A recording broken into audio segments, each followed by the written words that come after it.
নমস্কার, আরও একটা গুরুত্বপূর্ণ আপডেট নিয়ে চলে এলাম। খুব গুরুত্বপূর্ণ ভিডিও। চ্যানেলে ফার্স্ট টাইম থাকলে চ্যানেলটাকে সাবস্ক্রাইব করে বেল আইকনটা টিপে রাখতে হবে লেটেস্ট গুরুত্বপূর্ণ আপডেট পাওয়ার জন্য। ডব্লিউবিএসএসসি গ্রুপ সি ও গ্রুপ ডি কত তারিখে রেজাল্ট কত তারিখে প্রকাশিত হবে আজকের এই ভিডিওতে বলবো। আচ্ছা, প্রথম মোট কতজন পরীক্ষা দিতে গিয়েছিল সেটাও এই প্রতিবেদনে বলবো। গ্রুপ ডি পরীক্ষার দুটি প্রশ্নের ভুল সংশোধন কি সেটাও বলে দেবো আজকের এই ভিডিওতে। চ্যানেলে ফার্স্ট টাইম থাকলে চ্যানেলটাকে সাবস্ক্রাইব করে বেল আইকনটা টিপে রাখতে হবে লেটেস্ট গুরুত্বপূর্ণ আপডেট পাওয়ার জন্য।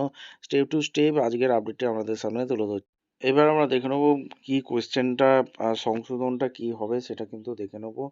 একদম একদম এটা করে নিলাম, ডাউনলোড করে নিলাম। যেটা হচ্ছে ভুল, আচ্ছা, যে দুটি ভুল সংশোধন এখানে পশ্চিমবঙ্গের কোন জেলা বালুচরী শাড়ির জন্য বিখ্যাত, এটা অনেকেই মুর্শিদাবাদ করেছে। মুর্শিদাবাদ কিন্তু ভুল উত্তর হবে, উত্তর হবে বাঁকুড়া, বি। অ্যান্সার হবে বি, ঠিক আছে, এটা একটা ভুল।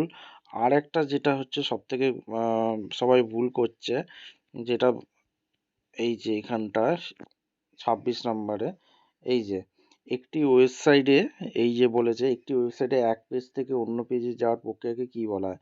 Uploading, downloading, navigating, browsing. আচ্ছা, গুগলে সার্চ করে অনেকই জায়গায় দেখাচ্ছে ব্রাউজিংও দেখাচ্ছে আর নেভিগেটিংও দেখাচ্ছে, ঠিক আছে। সম্ভবত গ্রুপ নেভিগেটিংয়ে অ্যান্সার হবে সি, সিটাই অ্যান্সার হবে। দেখা যাক ডব্লিউবিএসএসসি যখন ফাইনাল অ্যান্সার কি দেবে তখন কি আপডেট উঠে আসে। আচ্ছা, তোমরা অবশ্যই কিন্তু 40-এ কত স্কোর হচ্ছে অবশ্যই কিন্তু জানাতে ভুলবে না। কত দুটো অ্যান্সার ভুল ঠিকঠাক করেছো কিনা সেটাও জানাতে ভুলবে না। দেখা হচ্ছে কোনো পরবর্তী ভিডিও। আর একটা জিনিস বলা হয়নি, সেটা হচ্ছে তোমাদের রেজাল্ট কবে বেরোবে। দেখো, রেজাল্ট মোটামুটি ধরে রাখো সেপ্টেম্বরের আগে রেজাল্ট বেরোবে না। সেপ্টেম্বরটা ধরেই চলো, সেপ্টেম্বরের আগে রেজাল্ট বেরোবে না। আর সবথেকে গুরুত্বপূর্ণ পার্ট হচ্ছে সেপ্টেম্বরের মধ্যে তোমাদের একটা রেজাল্ট বেরোনোর চান্স আছে, ঠিক আছে। খুব গুরুত্বপূর্ণ আপডেট তোমাদের সামনে তুলে ধরলাম। ভালো লাগলে একটা লাইক, কমেন্ট, শেয়ার করে সাবস্ক্রাইব করে বেল আইকনটা টিপে রাখো। দেখা হচ্ছে কোনো পরবর্তী ভিডিও। ধন্যবাদ।